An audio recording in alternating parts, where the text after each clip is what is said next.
Welcome. I am Bakline's plant waterer, and I don't do a very good job. And I'm joined here by two really awesome people. And when David reached out to me, what happened? Oh, it's moving? Okay. You'll be good. When David reached out to me to do this, it was a kind of an emphatic. I didn't even wait for him to finish asking. I said, absolutely. Let's make this happen. And so here we are today, and I'm really, really excited to have you all. I'm going to do a brief introduction for the two of them. Nick Thompson behind me, I shouldn't be upstaging you, I should be back here. Nick is a phenomenal runner, which is how I got introduced to him. Nick and I met on the starting line of an East River 5K race. And most people were doing it as a relay, and Nick and I decided to just run the whole 50K. And so for quite a bit of miles, Nick and I shared and had some nice conversations, and I really appreciated that. But it was a very interesting way to meet somebody for the first time. He is probably first and foremost a journalist, an author, editor, and media executive. He's worked for a number of really prestigious magazines and locations across the U.S. He's had stints at the Washington Monthly, Legal Affairs, and he became the senior editor at The New Yorker, and then editor-in-chief of Wired. His current position is now the CEO of The Atlantic. He's got a number of running accomplishments, including the winner of the East River 5K, Ekiden 50K, but also he has a number of age-related records, age group records. Has run a 2:29 at the marathon at age 44. He and I ran very recently, just the other day, where we ran the Brooklyn Greenway. And actually, this event was originally something that was going to be hosted in part or in whole at the Brooklyn Greenway, and so we're really excited to have them here. They've got a booth back here. Why don't you come up and just get just a quick shout? Here, I'll let you work with. Just say. Yeah, absolutely. Thank you so much for hosting this. I'm with Brooklyn Greenway Initiative, Hunter Armstrong. We're an advocacy organization for greenways to help make more places for long distance running and races. So we have more information around the corner. Thank you.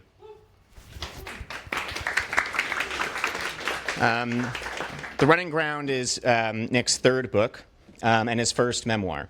And so he's been on a couple of other podcasts, including Rich Roll, but I am really thrilled and honored that you wanted to do this event here. And so thank you very much for giving us your time and for everybody.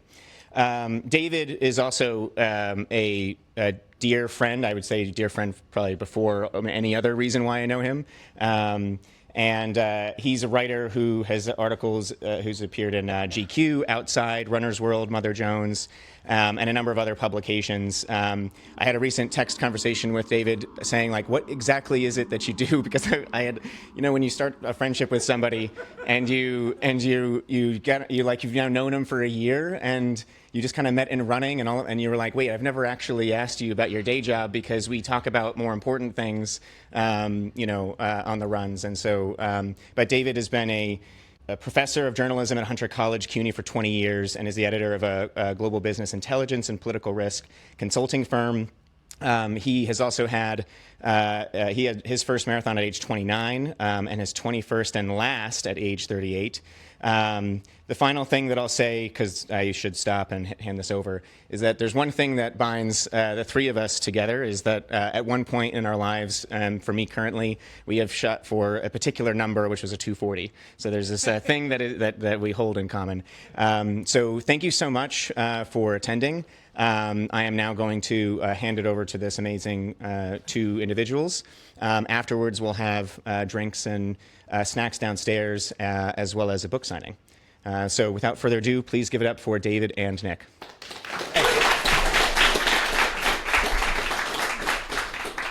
Thank you, Matt.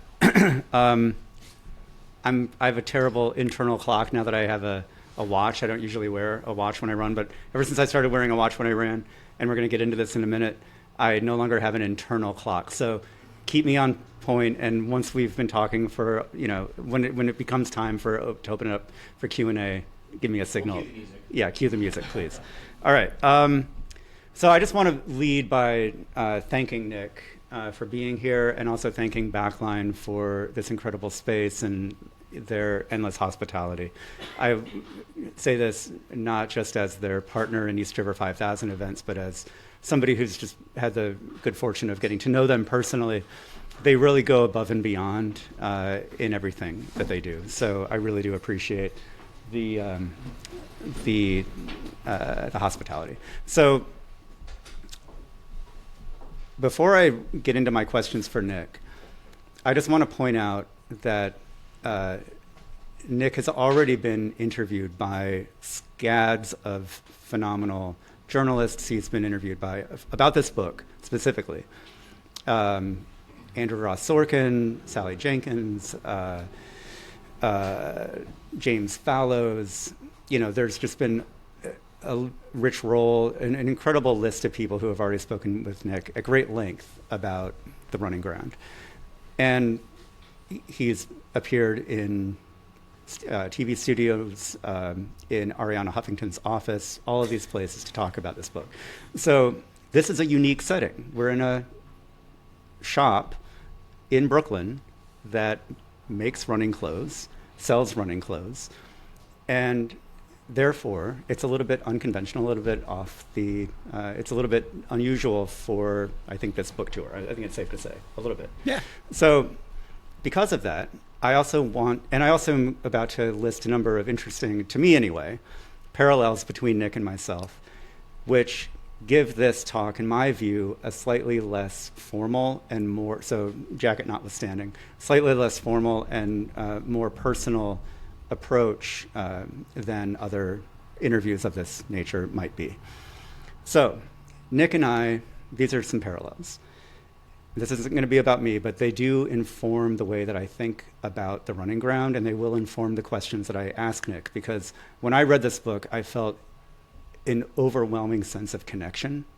And I've known Nick for going on 15 years, so it wasn't just that. There were a lot of things about Nick I didn't know. And a lot of the things that I didn't know revealed to me this really deep sense of history that we shared across states. And they are these. We were born 1 month apart. I found out from the book that he was premature, so we could have conceivably been born on the same day. He was born in late July 1975. I was born in late August 1975. His father started running at age 38, 37? Something like that, yeah. My dad started running at age 38. His dad was born in 1942. My dad was born in 1944. We both grew up with these fathers that were coming home from runs all the time. And because this book is about a father and a son in the simplest of sports, we are going to be talking about Nick's dad. And the things that I thought about while reading the book were my own experiences. I could smell the pancakes that my dad would make when he came into the kitchen after a run. I could see him in his sweatsuit reading Nick's book. So it really put me back into a time and place and into a culture of the 1980s and the running spirit of the 1980s, which incidentally is what inspired East River 5000 as this homage to that running boom. That what I like to think of in probably rose-colored glasses, a simpler, less commercialized, less hype-driven period of running that so fascinated and captured the interest of Scott Thompson and my own father. We both went into journalism when we moved to New York City in our early 20s after college. We both pursued magazines in particular, which is kind of a quirky niche to go if you're interested in journalism. We both worked for tech magazines early in our careers, him at Wired, myself at a place called the Silicon Alley Reporter. So there were all these parallels early on in our careers. We both ran for Central Park Track Club for a long time. I found out I knew that Nick had gone to Andover, but I never put it together until reading the book that he was a high school classmate with one of my best childhood friends, who also became a journalist, Noy Thrupkow. I don't know if you knew Noy. But anyway, so these are the reasons that in reading the book, I'm like, wow, I'm excited to talk to Nick about this. So with all that said, I want to begin by asking you, Great. why did you write this book and why now? Well, I can answer that with a specific moment. So I had this interesting, I guess I have to rewind a little bit. So when I was 29, in my 20s, I tried to run a fast marathon, tried to go under 3 hours. I could not do it because it's hard to run a marathon under 3 hours. And then magically I did it. My dad had run 3 hours in 1 minute, so of course I wanted to run under 3 hours. Magically I did it, and then magically right afterwards I ran a 2:43, and I was like, wow, I'm on top of the world. I'm incredible. This is awesome. I feel so strong. 3 days after that, that was the 2005 New York Marathon. I go to see the doctor, and they find a lump in my throat. And then they eventually determine that I have thyroid cancer, and I go through a really shitty experience. So I do that in 2005, and I come back, and in 2007, I run the New York Marathon again, and I run it in 2:43. It's exciting, right? It's amazing, right? Like, wow, like I came back, I'm alive.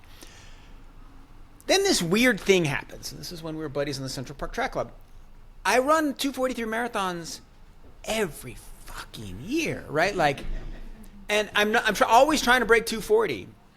But I'm not running 2:40. Matt ran 2:40:11, right? Like I was not into. I never ran 2:40 or 2:41. I just ran 2:42, 2:42, 2:43, 2:43, 2:42, 2:43, 2:42.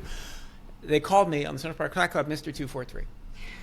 And okay, and then in my mid 40s, I go through this whole different thing. I start training a little differently, and then presto, wow, I run a 2:29, and it's like kind of interesting. Like, why did you run a 2:29? Well, I trained harder. I drank this beet juice. I did all this stuff differently. And then one day I was running across the Brooklyn Bridge. And this is the moment I decided to write the book. I'm running across the bridge, and you go up, you start to go down. And I remember, and there are all these benches on the side. It was like a cold day. I run commute to work. You can see my little run backpack and my silly orange jacket. And I was looking out at that big apartment building. And there is for some reason, there's this one porch that always fascinated me because it has a yellow kayak on it and did for 10 years, right? Like the guy never took the kayak out, right? Like not once. And every time I would look at it and be like, I wish the kayak were gone. Anyway, I'm looking at the kayak, and whatever it is about that kayak, it triggers this thought in my head, which is like, wait, I know why you didn't run faster in your 30s. You couldn't conceive that you could be faster than you'd been before you got sick. Right? Because clearly, if I can run 2:29 at 44, I could have run 2:29 at 35. I just hadn't allowed myself to. And that's why I'd been stuck at 2:43, 2:43, 2:43. Like some deep subconscious process had got me locked there. So that, right? Nick has slightly different training, runs 14 minutes faster as a 40-year-old guy. So what, right? But actually, wait, hold on a second. There's this thing about our subconscious and what we fear and what we believe, and that's what determines how fast you can go. Now that's interesting. And so I was like, wow, all right. So now my running journey is suddenly more than just a man runs more miles, drinks beet juice, goes faster. It's about unlocking subconscious elements of yourself. So then I thought, okay, now I can write a book that's got bits of my running. It's not that much of a memoir. I worked at the New Yorker, which is a pretty amazing place. I worked there for 6 years, and there's 4 sentences in the book about the New Yorker. It's not a memoir. And I decided that I could do this thing about my life running, my father's life running, and then other runners who teach you about pain and understanding in the sport. And so the book suddenly kept these 3 elements of my life story in this journey and what I learned about cancer, my father and how running helped him hold his life together, and then the total dissolution of his life. And then these other people who just go out to the extreme edges of the sport who I knew or competed with. So that's the book. Yeah. So it was that day with the kayak. Yeah, right. So you mentioned your father. Yeah. Why did he run? That's okay. So this might even be a weirder, more interesting question. So my dad is an amazing guy, grows up in Oklahoma, not the best background, delivers newspapers on horseback, gets enough money, gets a scholarship to go to Andover, kind of busts out, leaves his dad. His dad is this overbearing guy who's giant eyebrows like me. Golden Gloves boxing champion, minister, president of Bakline Indian University. My dad's kind of this sort of a feat. My dad claimed, total nonsense now that I've had children, but I believed it until I had children, claimed that his first sentence was, "Mama, put on the Eine kleine Nacht music." In any case, my dad goes to Andover, goes to Stanford, wins a Rhodes Scholarship, crushes everything. He's going to be president of the United States. And in the mid-70s, when he's in his 30s, life's kind of not going the way it should be for a person who's... My father, when he was a sophomore at Stanford, is photographed in the Saturday Evening Post with this big story called The College Student. There's a picture of Scott Thompson, and it's got John Kennedy talking about how this kid's going to be in the White House before he is. And, he had a lot of promise. And by the mid-70s, he's not realizing it. And he's drinking way too much. And he's worried about his weight. And he's just concerned that his life is falling apart. That's why he starts running. And so he starts to run in the mid-70s, and then at the same time, and I don't know exactly when because these things don't have an on-off switch, he realizes that he's gay. And, late 1970s, so now there's all this extra turmoil. He's dealing with his sexuality, he's the son of a Baptist minister in Oklahoma who's supposed to be, he's a Republican, he's supposed to become president, but he's gay. How's this going to work, right? And so he's running to deal with all that inner turmoil. Okay. So the reason I mentioned all the parallels early on is there's a lot of pathos, right? One of my favorite moments in your book is when you quote Mark Rowland, speaking about, it's this incredible quote. You're here, and he was talking to Julia Lucas, Nick's friend, and former elite runner, now coach. Can you read the exact quote? Yeah. It's right here at the end. Actually, no, I have it at Coda in the That's chapter. right, yeah. You don't know what got you here. It's not normal. So what's happening is Julia's in the bus, right? And she's laughing with her friends, and she's I wish I'd had a more normal childhood. If I had more normal childhood, I would have better abdominal muscles, and I'd be able to run. I'd be a real world beater. And he pulls the bus over and stops and yells at her. You don't know what got you here. It's not normal. None of this is normal. It's not normal to be this good at anything. You're only here because of what's bloody wrong with you. Right. And I love that. Right. So this idea that to drive yourself to that level as a runner, in a beautiful way, but in a very human way, there's a screw loose, right? There's something wrong. And there's something that is driving a person to go after this incredibly painful thing, right? Now, when I was growing up, my father was out running his misery at his corporate job, and he was coming home full of anger and rage. And running was how he let off steam. It was also how he got off of his 3-pack-a-day smoking habit. It was how he lost weight. It was all of this stuff. That intensity terrified me as a child. He would come home just looking beet red. And I wonder, it sounds like your father was motivated to run. There were a lot of demons. And I wonder, to what extent do you think to what extent did you absorb? Were you privy to that pathos that motivated him? And how do you think it might have influenced you? Well, so I think my dad ran to keep the demons at bay. And when my dad ran, his life made more sense, right? And partly maybe the running gave him time to process, get him time to think through what was going on. Maybe when you're running, he drank less because he had to get up the next morning to go running. So he had a little more discipline about his life. So I think for him, for some people, running is a way to it unleashes the demons, or it can be a way to smother the demons, right? You're going through pain, and so you go to the track and you run as hard as you can until you've created more pain than you already feel. People run for different reasons, but my dad, I think, was running as a way to kind of calm himself down, as a form of meditation, which is sort of how, I don't have the same number of demons as my dad, though I do have my dad as a demon, right? So there's a little circularity. But I'm also trying to calm myself down. Right. Yeah. Okay. So when you would go on runs with him, what was that like for you? Do you remember being 5 and running that mile with him? Do you have clear memories of the feeling that you had? Yeah, I just thought it was amazing. So when I'm 5 and 6 years old and I live in Boston, my dad I just remember, we lived around this block in Brookline, and I remember getting in the car and driving 3 times around and stopping at the beech tree, and that's a mile. And then I remember running a mile. It's like, I ran a mile, right? It seems so. It's also weird for a 5-year-old. Again, as I've got children, like a 9-year-old, sure, but 5-year-old. And then I have this memory of going around Pine Manor College, which is like 2 or 3 miles. Like, memory's weird, and I can't. There's no one here who can say what I see. I really do think I ran 3 miles when I was 5 years old, and I just thought it was cool. I thought it was great. And I remember my dad. He's like, the man sweated more than any, and he like really hairy back. I tell my my sister's kids, because you get your back hair from your mother's father, that they're going to end up with really hairy backs. I remember that too. Yeah, that's good.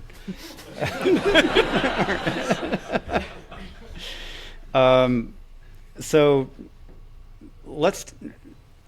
I have a few questions about the book itself. Yeah.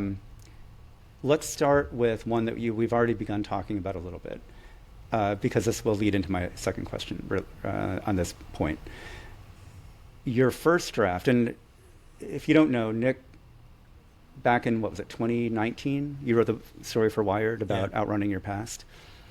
Phenomenal piece for Wired when he was the editor of the magazine at the time, about his efforts to break, to go after his fastest time, and then in order to do so, he had to outrun his past. And so it's kind of like it was the germ of this book. And we were on a run around Prospect Park one day, and he told me that it had gone through 15 drafts. Now, if you have never worked in journalism or editorial, that might sound like a lot, but to me, I was like, yeah, that sounds about right. That's pretty standard. It's pretty typical. But of course, that means that the first draft and the last draft bear almost no resemblance whatsoever. It goes through so many different permutations. So this book, and when I brought that up, he said, yeah, I bet if you did an analysis, you would find that only about 10% of the first draft made it into the final draft. And sure enough, he did that analysis just a couple weeks ago and found that it was 10.4%. So first of all, kudos for guesstimating to 0.4% of, so he was right on. But I'd really like to hear about the process, about how did this book begin? What were some of the stories that you told that ended up getting cut? Yeah. How did it get winnowed down to what it is today that people are reading? Well, it's about it's actually a similar length. The first draft, which I finished in July of 2023, was about 90,000 words. The final version is like 78,000 words. And in between, there's probably 100 drafts, right? Or 100 different versions that I send to people or show people or change. The differences. So there's a structural difference. When I started writing it, I had this notion that I would structure it like a marathon, right? And so it would be, the first chapter would be like the start of a marathon. And I would write about starts of marathons. I'd write about the physiology of a start of a marathon. I would write about my experience in a marathon where I had a particularly interesting start. The second chapter would be about miles, 1 through 5 and what happens physiologically. And problem with that is it's completely and totally unwieldy. That's actually how I sold the proposal to Random House. It sounds cool, but it's impossible, right? Because you completely lose the chronology and what if the most interesting thing that ever happened to me at mile 3 happened in 2022? But the most interesting thing that happened at mile 6 happened in 2014. Then what the hell are you going to do? Because you're oh wait, so you're going to have to redefine where you were in your professional life. It doesn't work. And so I had that first draft, and that structure just had to go. Second issue is that I knew I wanted to bring in other characters, in part because if you just read about Nick and your dad, it becomes a very male book, and running is a universal experience. There's many women who run, if not more than men, and you want to make it a universal experience. You don't want to just write about guys. Secondly, my life, I didn't feel like is interesting enough for a memoir. They're really interesting elements, but there are more interesting people out there. And so then in this early draft, I had this notion that I would bring in other runners. There might have been I don't think there was a section on anybody super famous, but there were runners I didn't know. And little profiles. There's a profile of Dick Beardsley, right? But Dick Beardsley has no connection. He has an amazing life, right? Dick Beardsley is a slight connection. I watch him first marathon. I watched the 1982 Boston Marathon where he comes in second, and then he goes through the trials of Job in marathoning, where he he gets hit by a car, he gets caught in the gears of a combine, he goes through incredible drug addiction, his son commits suicide. It's like the worst story of a man like going through just endless hell and running through it, which was interesting for the book.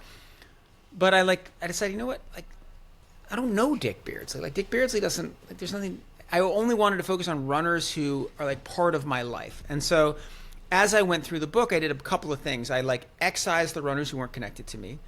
I put the runners into discrete chapters. So there are 5 of them, right? I probably interviewed 100 people, and there are 5 people whose stories I tell.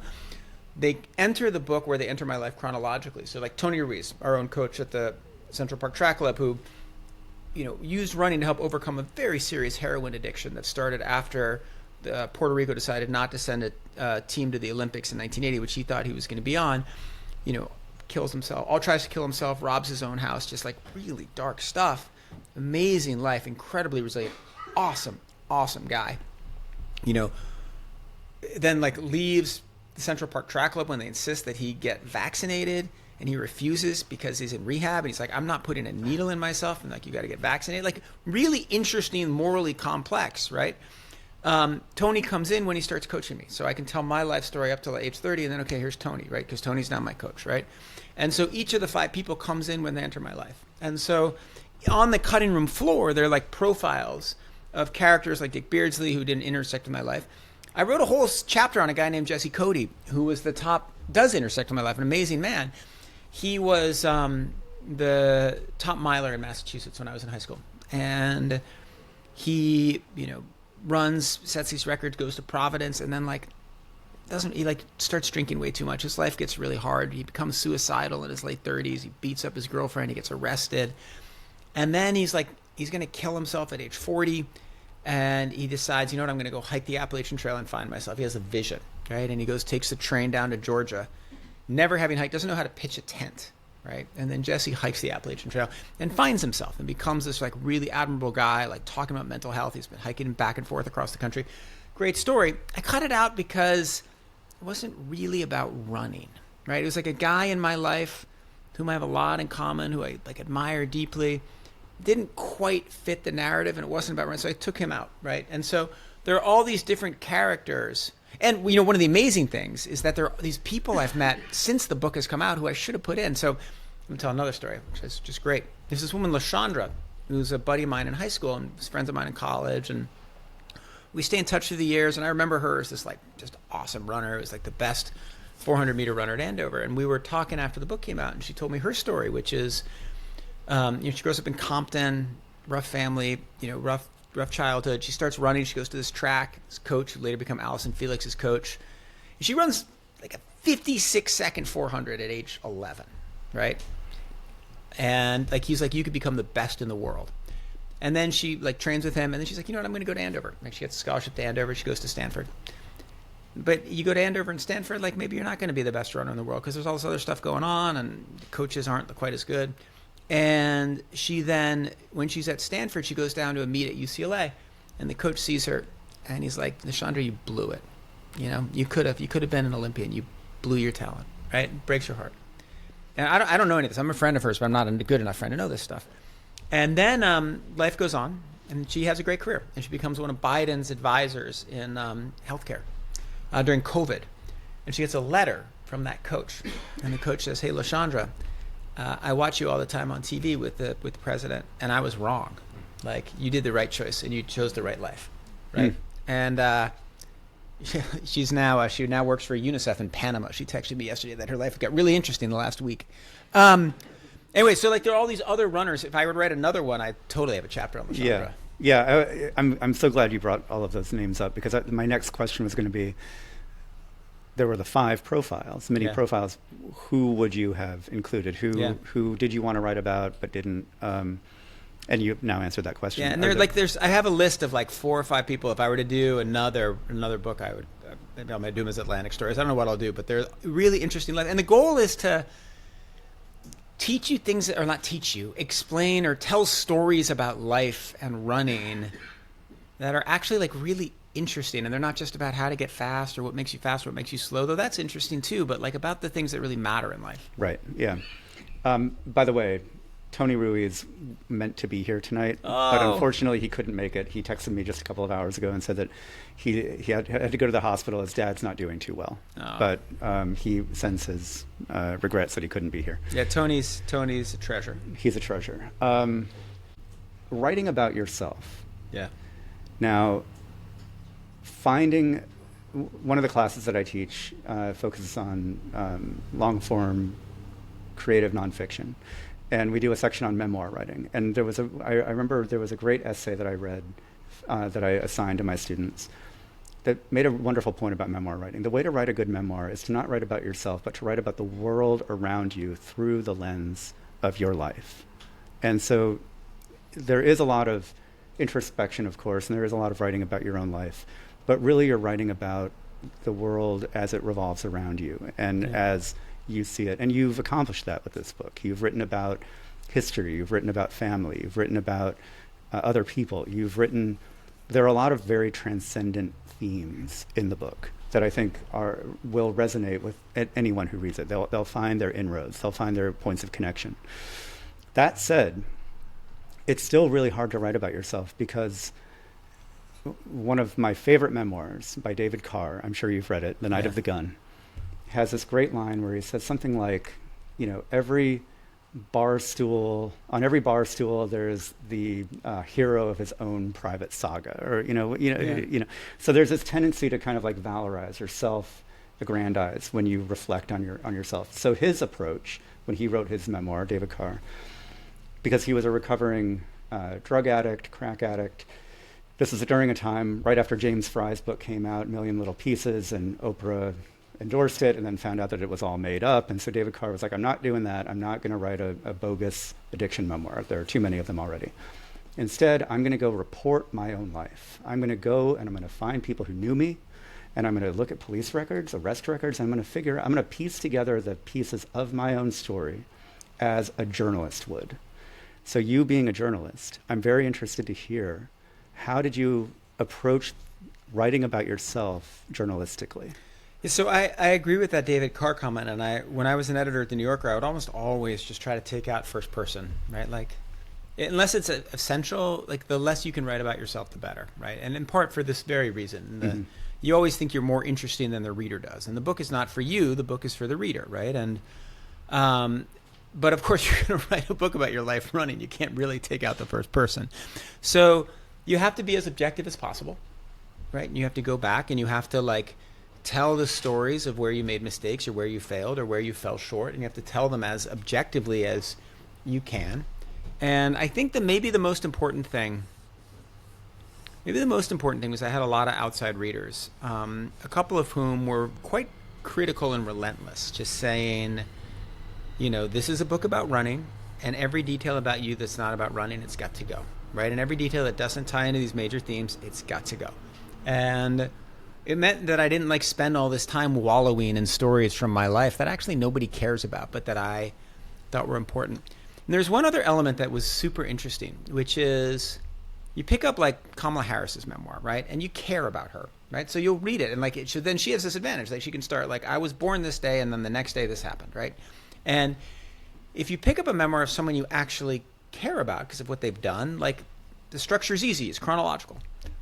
You pick up this thing, right? No one knows who Nick Thompson is, right? And nobody cares who Nick Thompson is. And the back of the book says he's CEO of the Atlantic and ran 229. Nobody cares about any of that anyway, right? And so you have to make the reader care about you before you can start telling your life story, because otherwise they're like, why are you telling the life story, right? And this is a real challenge. And in an early version of the book, I just sort of had the introduction, running is the simplest of sports.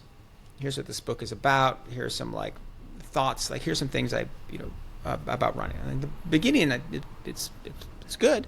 And then it was my dad grew up in Oklahoma. And I had this friend of mine who read it and was like, Nick, no one's going to get past, because no one cares about your dad growing up in Oklahoma right now. You have to make them understand what this book is about, and you have to develop an emotional relationship with the reader. And I was like, and I was thinking back, how am I going to do that? And then I remembered this profile of John Asbury, where it's in the New Yorker. It's written by Larissa McFarquhar, who's also the editor who's helping me here. And in it, John Asbury, describes everything John Asbury thinks while writing a poem. right? And he talks about like putting this bucket down in a stream of thoughts and pulling it up. And here's what he's thinking at this very moment. And I was like, you know what I'm going to do? I'm going to tell the story of a marathon. And I'm going to tell the story of everything I thought, as best I can recollect, from the emails I sent, from my diaries. And I have every email I've ever written from 1993 onwards saved. I'm going to like reconstruct everything about this marathon. And so then I had this, and then that'll make the person care about me and understand what this book is about. And so then I had the challenge of choosing which marathon to do, and eventually I chose the 2007 New York Marathon, which is when I came back from thyroid cancer. And so I just do a sort of mile by mile recounting of what happens in my head as I'm running that race and as I go down, 4th Avenue, as I turn at Lafayette, all the different ports of the course. And it was a way of like, and then once I've done that, like if you get through that, you quit or you like me, right? Or you care about the book. And so then you're willing to go with the rest of the life story. So that was one of the other like really important things that I don't think the book would work had I not done that. There may have been other ways to accomplish that goal. I don't know what they are, but the book wouldn't have worked without me doing that. Yeah, again, a little behind the curtain insight here. The reason, one of the reasons I'm asking this is it was so easy for me to connect with Nick's book because, just to use that example, the 2007 New York City Marathon was my first New York City Marathon. Oh, I should have interviewed you. I have very, very vivid memories of it. Did you run about 2:43? Were we together? We were together for part of it, and then I ran a 1:21 first half, and then I ran a 1:55 second half. Amazing. So we would have been running together. We should look at the photographs. Yeah. We're going to segue away from running in a minute but in a way that relates. You describe a couple of other moments in the book that I had the pleasure to be a part of and witness to, but I'd like to hear you describe it for the room. One of which, or the main one of which, is what I call the MTL marathon. Now, the MTL is an acronym that I made up one day. I was running as a joke because I just started working in a very corporate office and everything was acronym, like people tend to do. And so I started referring to the loop that goes along Prospect Park West and then into the park, and then that like narrow strip along the top of the park as the MTL, in reference to the movie theater at one end at the Bartle Pritchard Square. So I call it the MTL, the movie theater loop. So back in 2019? 2020. 2020, right. It was a pandemic situation. Nick ran a marathon, 13 laps of the MTL with our mutual friend Jack, pacing him for 20 miles. Steve Finley was there on a bike. I came out and helped out with 4 miles, I think, and then I gave up because I didn't want to run sub 6-minute miles any longer than that, and jumped on a city bike, and I continued along the way. For me, it was a very cold day. It was a very I remember it being like that kind of slate gray, dark. It just didn't feel like a hospitable day to be running. Nick powered through and ran a 2:35 marathon alone, with a little bit of assistance, just in the form of Jack running along with him for 20 miles. But I wonder if you could talk a little bit about that experience and how it factors into your larger philosophy of running as you have arrived at it. Because the way that you talk about running, the way you write about running, and this is another theme that I'd love for you to touch on, many people who become obsessed with running, or I shouldn't use that word, but pejorative, but really fascinated by the sport, do so at the expense of other things. They become fixated on running, and running becomes their entire existence, their whole personality, their whole reason for getting up in the morning. For you, it's been the opposite. Running has opened you up to a variety of other things and made you far more successful, as you've written about and told others. So I'm curious to hear, how do you equate, or what is for you the relationship between that kind of experience, that pain of pushing through to run a 2:35 by yourself, and the larger lessons in life that it has that it's revealed for you? So I'm trying to answer that 2 ways. So the first thing is that that race, I don't even call it a race, right? Like, if it's just you, is it a race?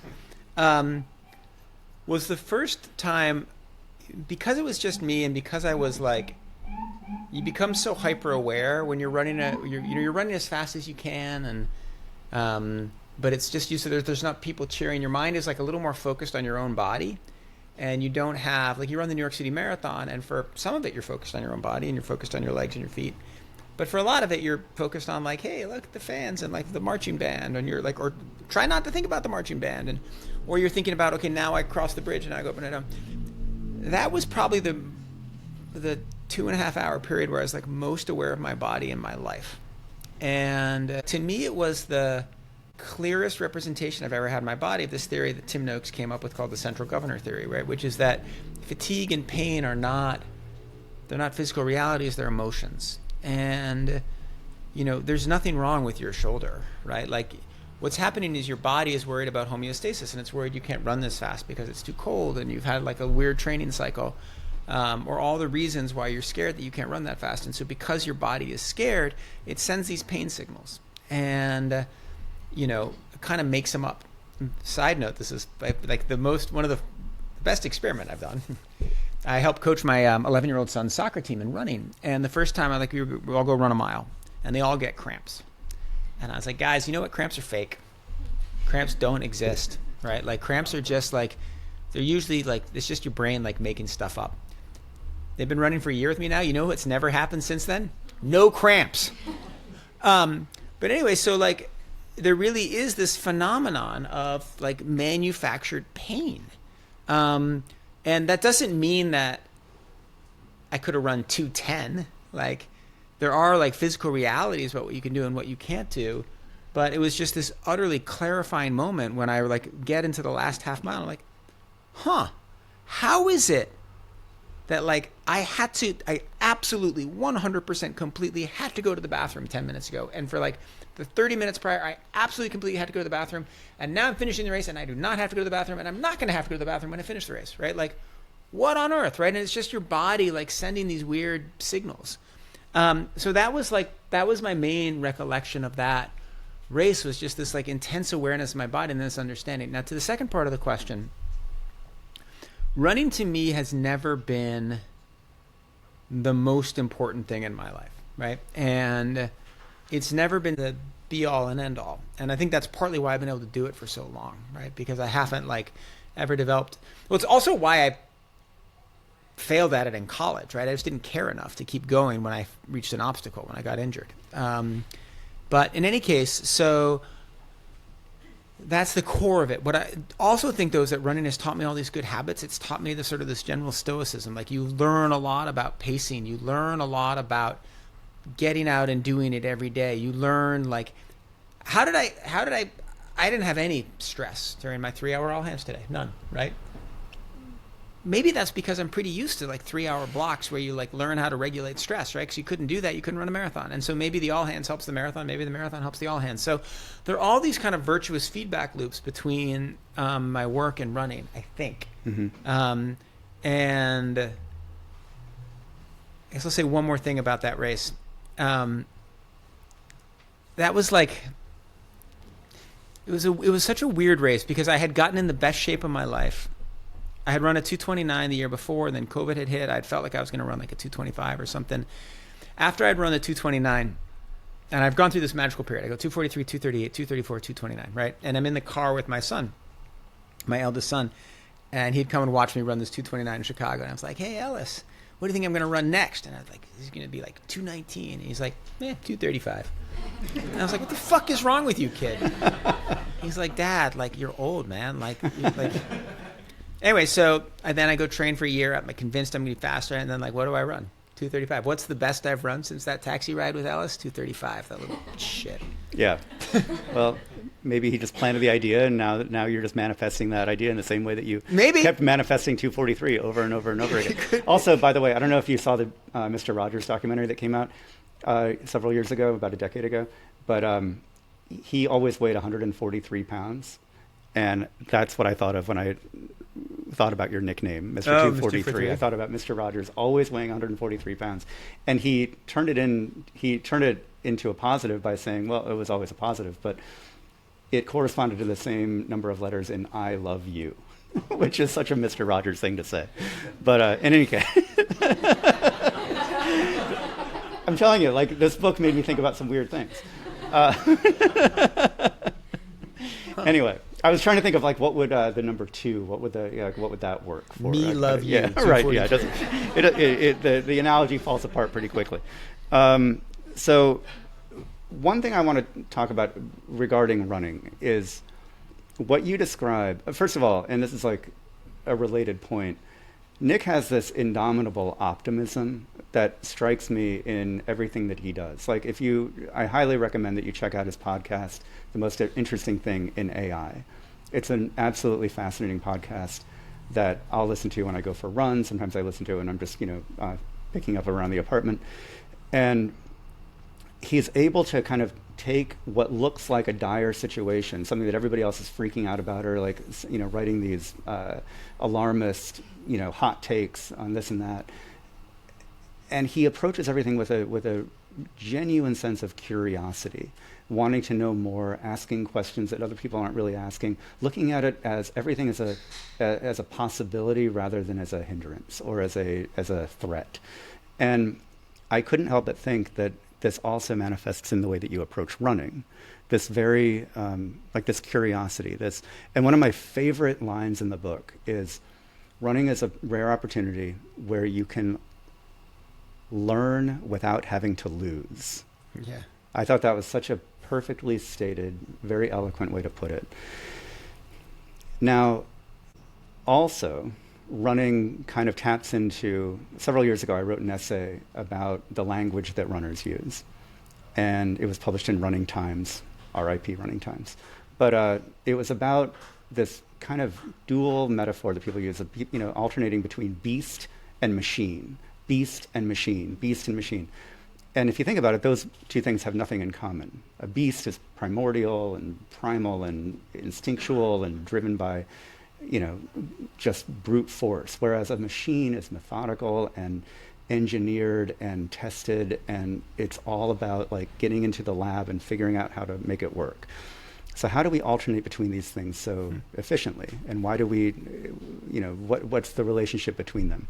So without going into detail about that essay, the thing that strikes me about your approach to running is you approach it with the same curiosity that you do the future of AI. You approach it with the same curiosity as you do the future of media. Like, what can we do? What is possible? But then when you race, you're still able to tap into that instinctual part of yourself that dispenses with the data stream that you might be getting from your watch. And you're able to go, and you see in the pictures in the book, you are a beast when you cross the finish line. So I wonder if you could... A beast that's been stabbed in the eyeball. Right. So I'll show you the photograph that I believe David is referring to. That is an accurate description. And you can see this, but there's this, but that's this one right here. The CBS described it as the worst photo that any person has ever put of themselves on the internet on purpose. That's right.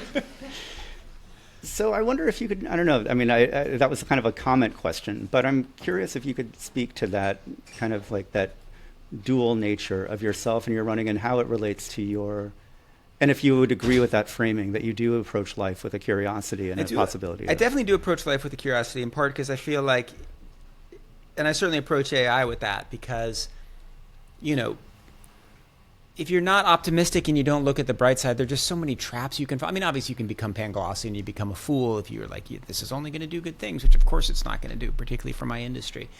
But there's so much pessimism in the world, and I like to approach it. I just sort of am naturally wired to be like, this is kind of interesting. Let's try to take it apart. Let's try to figure it out. And maybe that was part of my, the way I viewed the world as a child. It wasn't the way I viewed the world in my 20s, but I think it was the way I viewed the world as a child, as a teenager, and then, once I entered the working world, and certainly now. With running, I also do view it as just this wonderful curiosity of things to explore, things to do, opportunities, new races to run. But it's also true that when I run a race or run a workout, I guess here's the important thing. I have very different modes when I run, right? And I have a curiosity spiritual mode where I'm like, gosh, listen to the birds, right? And I also, when I race, I try really hard to go as fast as I can. And I try really hard to like find new levels of like that I can push through. And I try really hard to set records, and sometimes I get them and sometimes I don't, or personal bests. Sometimes I fail. I missed my target in the New York Marathon this fall by 35 minutes, right? Like sometimes you just miss. And you know, my view is you do it and you keep going and you finish as best you can. And sometimes you go really fast. Sometimes, you know, that photograph was like one of the, oh my God, it was such an intense experience. It was last April, and I was trying to set the American record for men over 45, for men 45 to 49 in the 50-mile race. And it was this loop course in Connecticut. And it meant running like 6:35s the whole way through. And I like held on. I felt great. And it was 7 loops. So I felt great through 36 miles, and I start loop 6. And I'm like, man, I'm not feeling as great as I was before. But there's this guy, and he's like cheering everybody on, and he's like, and I'm lapping him. I think I might have been lapping him for the second time, right? But he was clearly a fast runner, like looked like a fast runner. I was like, dude, will you run the next lap with me at 6:35 pace? He's like, what? And I'm like, I'm trying to set the American record. He's like, fucking stoked, man, I'm in. So this guy like leads me, like, and I run like right behind him, and I'm able to like concentrate. And I'm like, dude, will you run the next lap with me? He's like, no, I'm out. And so then like mile 43 to 50, I'm now like still on pace, but I'm like falling back, right? And I'm running like 7-minute miles, 7:30s. And then by the end, I'm just like, you know, I've just completely, you know, your Garmin has this like, what percent are you like at 50% capacity? And I was like, I surely hit 0% capacity with like 4 or 5 miles to go. And so at the end of the race, but I still had a chance. And I actually went through 50.0 miles faster than the American record, but because I couldn't run perfect tangents, I had run a bunch of extra distance because it's a loop course in their cars. And so I was like still pushing as hard as I could, but just completely out of it. And I ended up not getting it, but whatever. Oh, man. It's okay. It's a silly record. Nobody cares it was the American record. But I mean, like that, like the really cool record. So what I've been, Yeah. so it's, you guys are all running geeks, or maybe half of you are running geeks. The weird thing about that is that the real record, so the 6:30 pace is the record for men. Ted Corbett set it when he was 50. And so there's a sub-record, which is 45 to 49, which is what I almost got. But what I was really trying for was the overall record, which is what Ted Corbett had set. So that's 5:35 for 50 miles. The other record is 5:39 for 50 miles. And so, anyway, Yeah. I'll try again this spring, see what happens. Probably not going to get it. Right. And that was the what is it called? The one upstate. Yeah, Lake Warramog, Jack Bristol, something or other. Right. Yeah. Okay.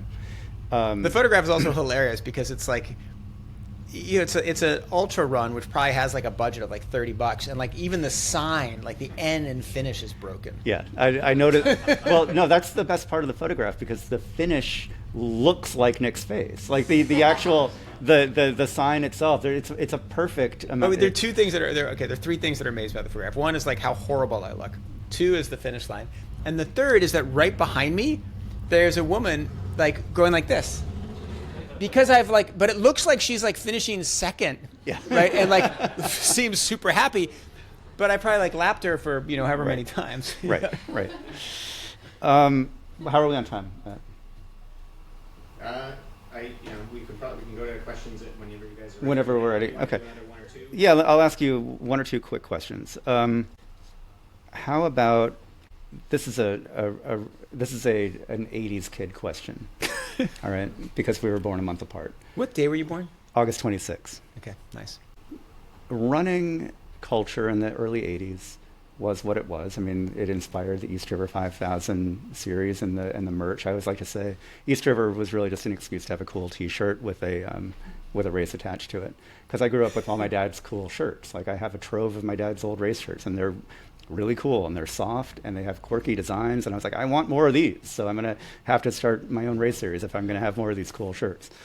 It wasn't just shirts though. It was the movies. It was the whole culture around running and cycling. And so there were like pop cultural things that really influenced me. And I'm curious, like, do you remember like was there a movie that really captivated your interest? Oh, Breaking Away. Breaking Away. There you go. That was incredible. Great. Breaking Away. Yeah, absolutely love Breaking Away. My kids like refuse on principle because I've recommended it so many times. And now when it's like movie night, I'm like, well, what should we watch? And they're like, how about Breaking Away? Ha ha, no.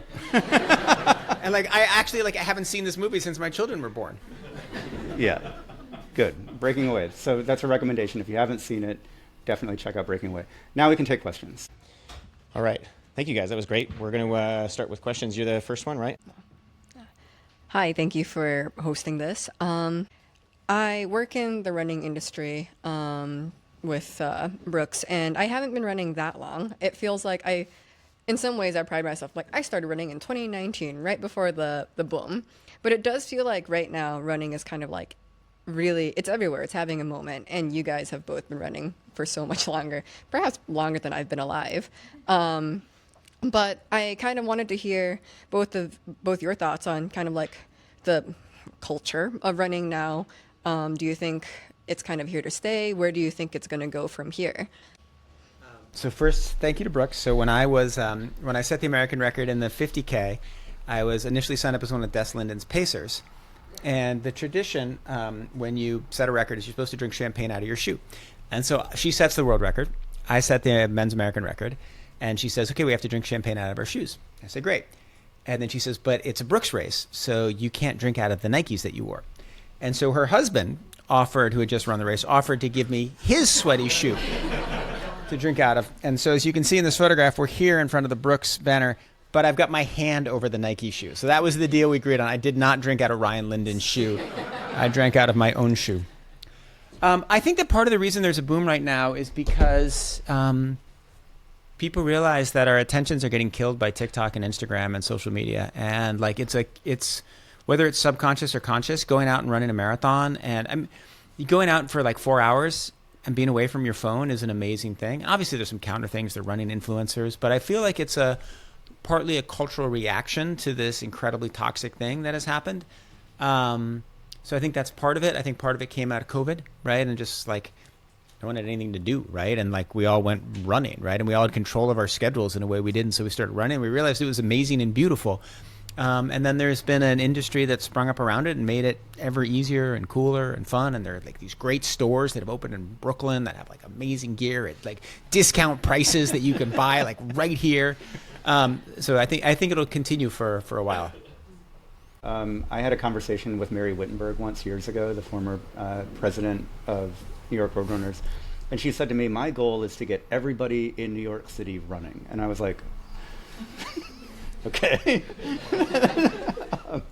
But I think it was a really admirable ambition, and we are now seeing that was like 15 or so years ago that we had that conversation, and now that is still not true or really viable, but we're getting closer to that than we were 15 years ago, and that's great for people. It's great for the sport.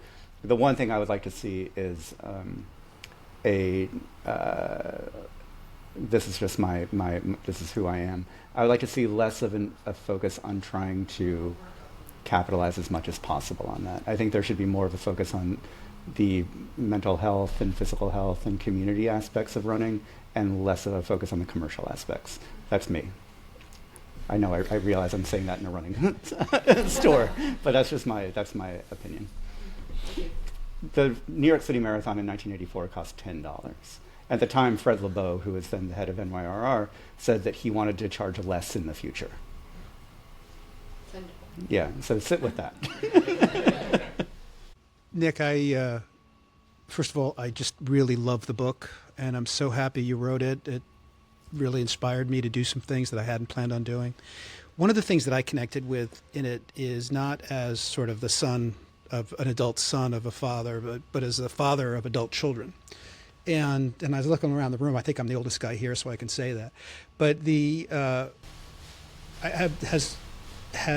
so I connected with your dad to a certain extent. I didn't have the life, obviously, he had, but has that been some response that you've gotten from it? In other words, the sense of fathers having to explain themselves to their kids to a certain extent, because you were sort of had to dig in and figure out and read through diaries and things like that. Most people don't have that.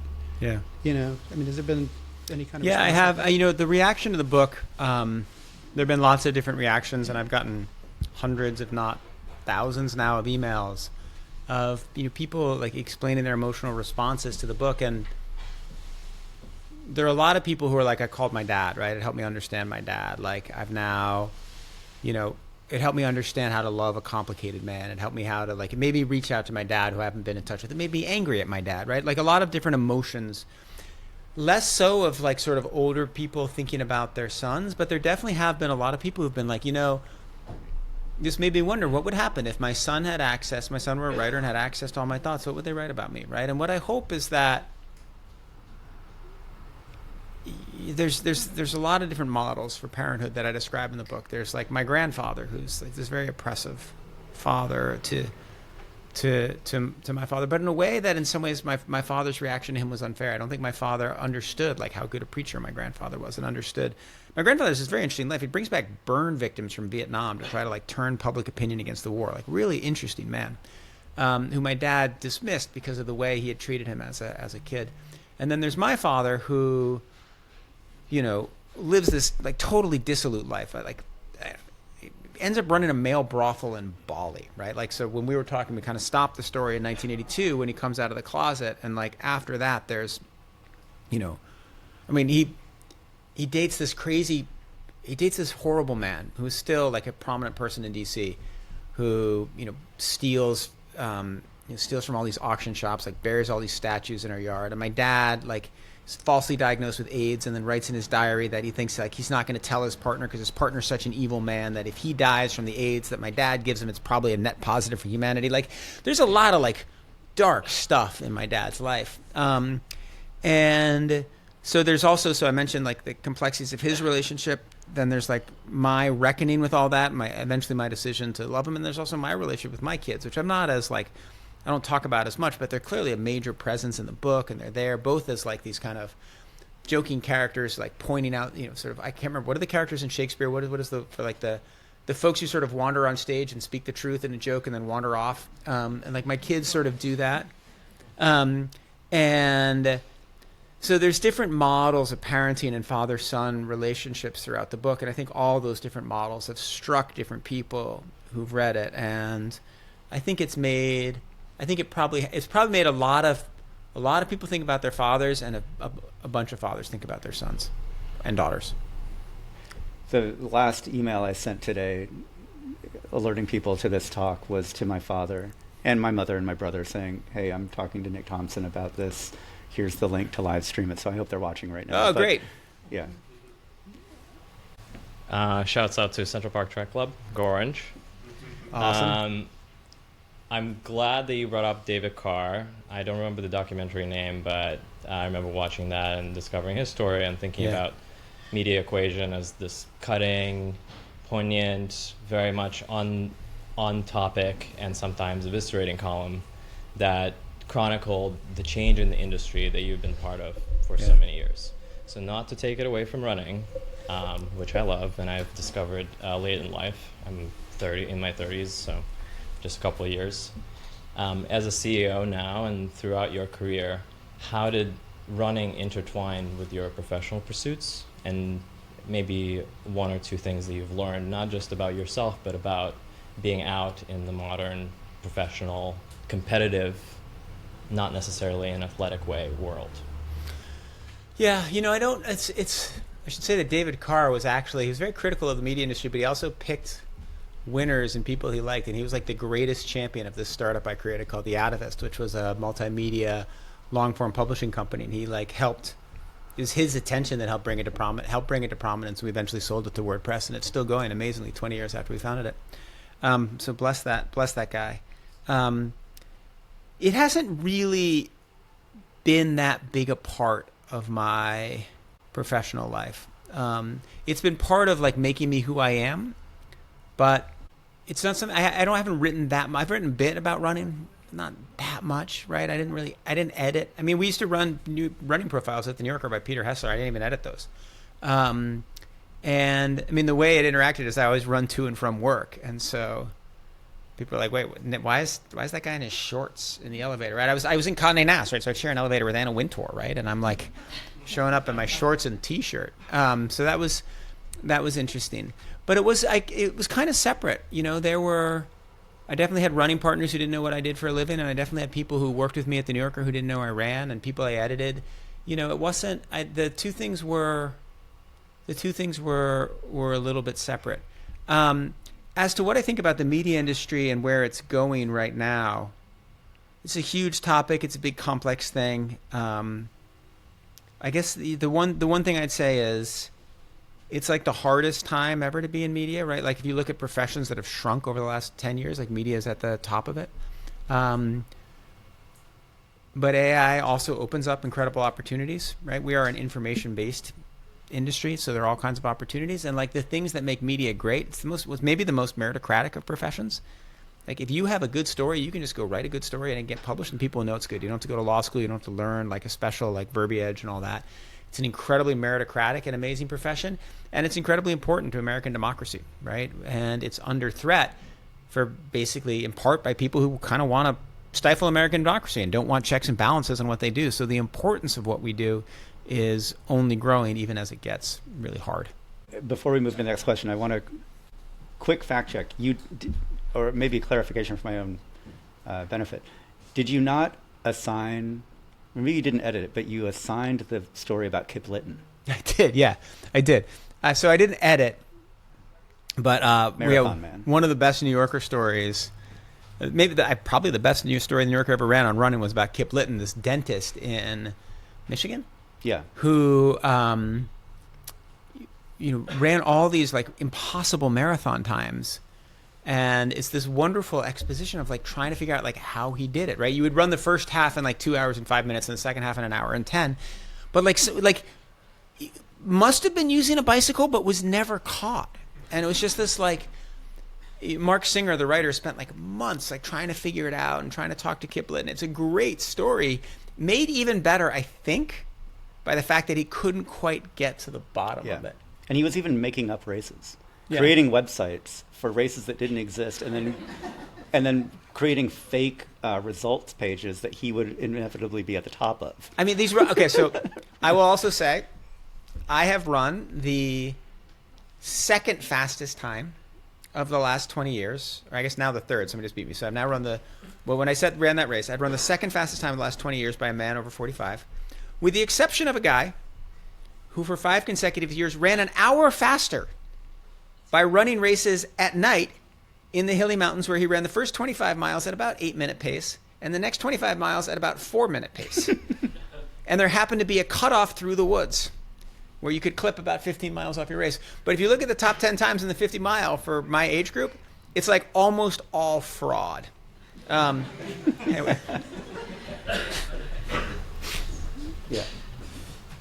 Yeah, so when you're asked, like, why does your dad run, you have an immediate answer, and obviously you wrote an entire book about it. But could you maybe talk a little bit about the method in which you garnered some of this information? How much of it did you already understand from growing up? How much of it did you seek through interviews? Yeah. Was that awkward?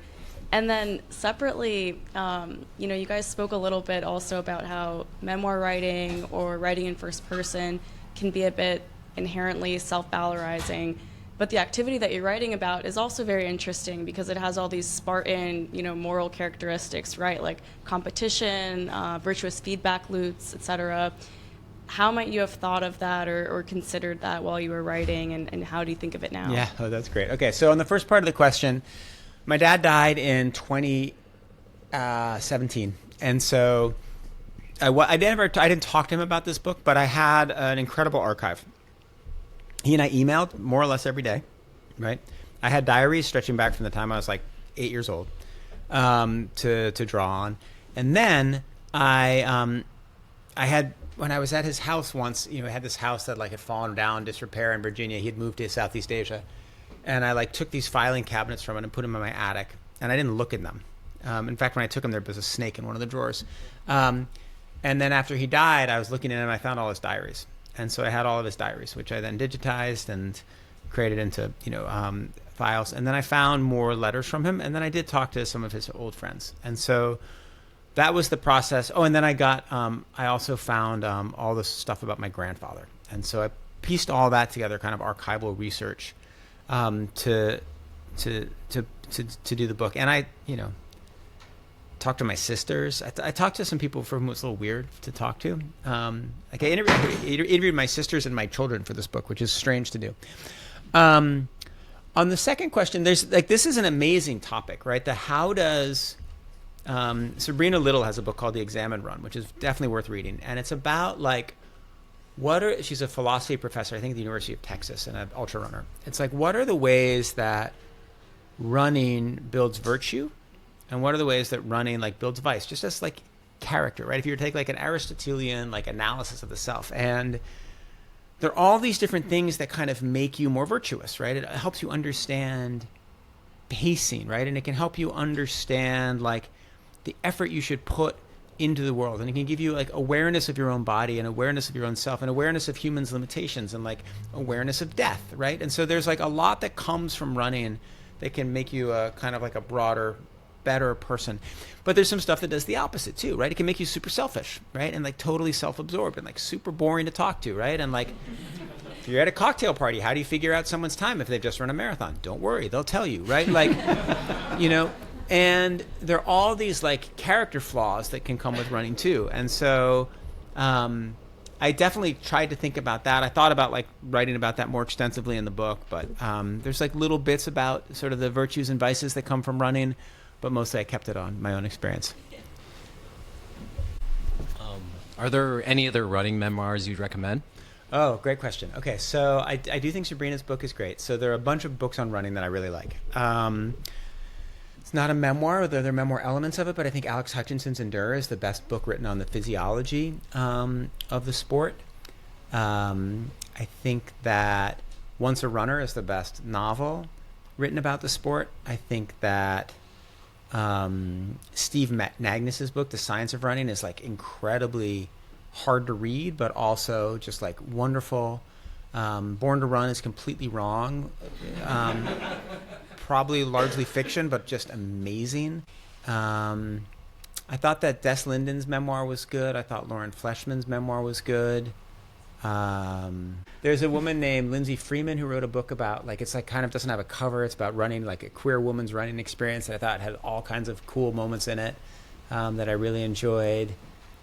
Poverty Creek Journal is really good too. I can't remember the name of the author, but I was quite inspired by that. Oh, Bert Heinrich's book about the sort Racing of the Antelope, or Why We Run. He did do Racing the Antelope, but it's I like think it's the same book, is but the same, they changed the title for some. Yeah. So he's this like entomologist who like, had all this great scientific research into like beetles, and then wrote a memoir of his life. Also an age group record holder. So those are some of my favorites. Yeah. I have found that for my running goals, that they have morphed over time, in part that in a way that mirrors my personal life goals. Yeah. If I was younger, I really wanted to be faster and get the fastest possible time, and now I've gotten a little bit older and I've changed into ultras. And is that experience that has is that something that at least from my reading so far of the book, I haven't finished it, but I've gotten about halfway. It feels like there's a little bit of that for you, but more importantly, what is for you the next 20, 30 years for your running goals? Well, I do think it's true. And I do think that when you're young, you want to go faster, and when you're old, you want to go longer. And it's partly the nature of how we mature, and it's partly the way we think about life. And it's also partly that, like, you can't go I just can't go as fast as I could 5 years ago, right? Like, I can't, my legs just don't go. I run these workouts with my kids, my 15-year-old son, and I was doing 400s with him, I don't know, over Christmas break. I can barely see him. He's so far ahead of me. And I can beat him in a mile, right? But I can't. So you lose your fast twitch muscles, and you lose your sort of your maximal force, and your maximal heart rate goes down. The maximum power output you can have like declines more or less linearly from the time you're 28 years old and goes down, right? And so your time running, this is why like the 200-meter runners, the 400-meter runners, they all peak in their mid-20s, right? Unless you're Justin Gatlin and doped to the gills, right? So like you basically decline linearly. Now, if you look at marathoners, they peak a little bit later, right? And yes, their maximal output is declining, but the sort of the mitochondrial benefits of like running for many, many years accumulate over time. So you have this like negative effect of maximal heart rate, maximal power output going down, and then this sort of this positive effect of the long-term training. And that's even more true as you get to longer distances. So you actually, like, your body is sort of more optimized for running these long distances when you get into your 40s. And so if you look at, like, the ultra records, people are, like, a little bit older. How old's Kilian Jornet? Kilian Jornet is, like, 37.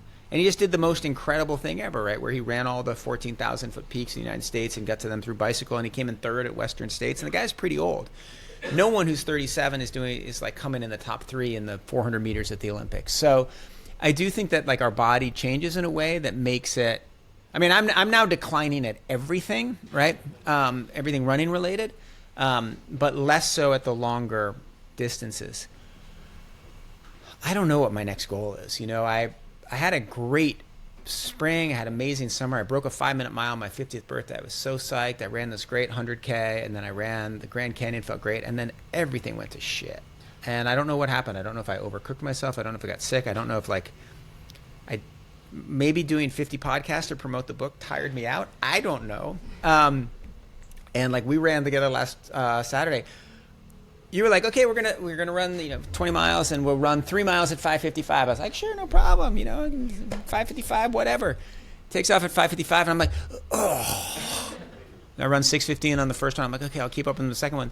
I ran like 7:05 the next one, third one. I was like, fuck it. To be fair, you just came off a flight, and we're at altitude. Point is, like, I don't know where I am. We'll see. I'm probably going to run. I want to go for this Ted Corbett record again. That'd be great. Yeah. I love Ted Corbett, one of the greatest, like, runners, humans. He used to run. You'd write in his diary, I ran 1 loop, 2 loops, or 3 loops on a day. You know what a loop was? Manhattan. So 30 miles, 60 miles, or 90 miles. He would choose one of those each day, right? He ran like 300 miles a week, right? He represented the United States in the Olympics. Ted Corbett race is named after him. He actually, like, helped, like, lead one year the Sri Chinmoy 3,100 mile race, which I write about. One of the great African American running pioneers of the city in this world. Like, incredible man. And if I could get anywhere near his record, I mean, I've gotten near it, but if I could beat that would be he's held it for 55 years, the age group record. So You ought to go for the Trans-Canada Highway record. Yeah. That Al Howie set back in 1980 something. I don't think that's compatible with my job. Probably not. I mean, what I'd love to, and also whenever I get fired from the Atlantic or retire, I'm going to run across the country. Yeah. And my kid just committed to school in California, so I'm going to go run back with him one spring. That's a big goal of mine too. Yeah. Cool. There are a number of really amazing, eloquent quotes in the book. One of my favorite running specific quotes, and my girlfriend knows this, and business partner. I have terrible memory recall, so I'm going to butcher it. You'll be able to correct me, but it was earlier on, and you said that there is no sport in which we like chase after like the decline of the human body as much as running. Yeah. And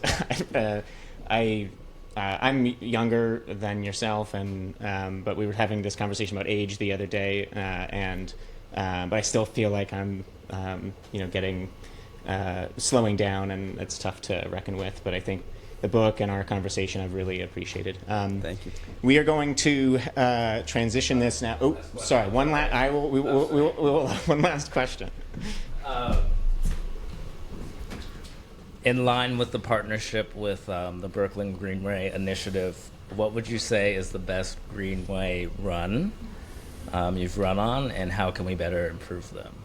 Yeah. So I'll tell you, I love, and I've been doing this run for 20 years, right? So a variation of this where I've either live in Park Slope, Prospect Heights, I run down, I go down 4th Avenue, and I run out to the Verrazano. You can run down on the Greenway, you can run down down by the soccer fields. You can run by where Maduro is being held. Go see Maduro with P. Diddy, Sam Bankman-Fried, amazing. Raniere. Yep. Or formerly. When we were running, we ran by, and I don't think the police were expecting people to be running behind. Yeah. So we turned, and you said, "I don't think they're I don't think we're supposed to like run through here. And we turned and like we could see all these barricades and everybody else on the opposite side that were like the press and everything else. And here's Nick and I like, running through these barricades to get on the other side. They seemed very unbothered, but we went right by the front door. Yeah, I mean, it's so that was part of like my favorite loop. So you go out Ocean Avenue, you run out basically from Prospect Park to the Coney Island Boardwalk. You run along the Coney Island Boardwalk for a mile. You cut back on. You go across Neptune, and then you go around. You go by those soccer fields where the Brooklyn Italians play, and then you go down under the Verrazano. It's an awesome part. The Greenway. It's a 20-mile loop. It's perfect. If you do it the other way, you go into Prospect Park after 18 miles, and you can like go home at 20, or you can run like 21, or you can run 25. It's an incredible.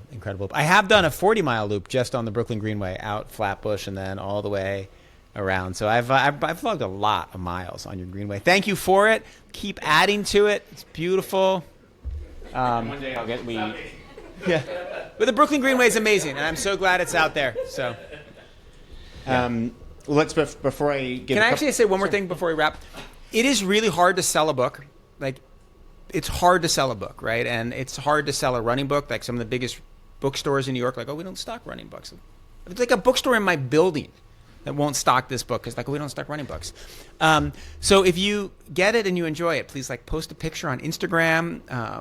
Tell other people about it. Like, we'll sell it from here. They're going to sell copies here, which would be great. Like, I put a lot into this book. I think it's pretty good. If you like it, like, help get the word out, because it's like a door. I've done like 50 podcasts. I like go all the time. Like, I care so much. I think this book is important. I want people to read it. So please help. Thank you. I just want to like dig into that a little bit. I read the book twice to prepare for this, and I would have enjoyed reading it twice anyway, but I like to do my research. And for the first time through, I read half of it on paper, and then I listened to half of it while running, which was I had never done that before, and I found it really interesting. But then going back and rereading it again entirely on paper completely made the experience so much richer. And I loved listening to it too, because Nick narrates, so you can actually, he's the best possible person to read the book aloud. But I can't. It took me 14 hours to record that thing. I cannot endorse buying the book enough. Thank you, David. The Audible, which is my primary medium that I've been listening to, it has been great, and hearing you not only just as of us running together and running and racing each other, but having you narrate it has been great. So before I do some final announcements, let's give a round of applause for. Thank you, David. My pleasure. We know we've been talking for a while, and we really appreciate everybody being here. And I really, on behalf of my team and I, this is a space that we're 4 months in, and we want to do more of these types of things all the time. And so if any of you have ideas and you want to do something like this and help us with really making this a community space, definitely keep this in mind. So that's number one.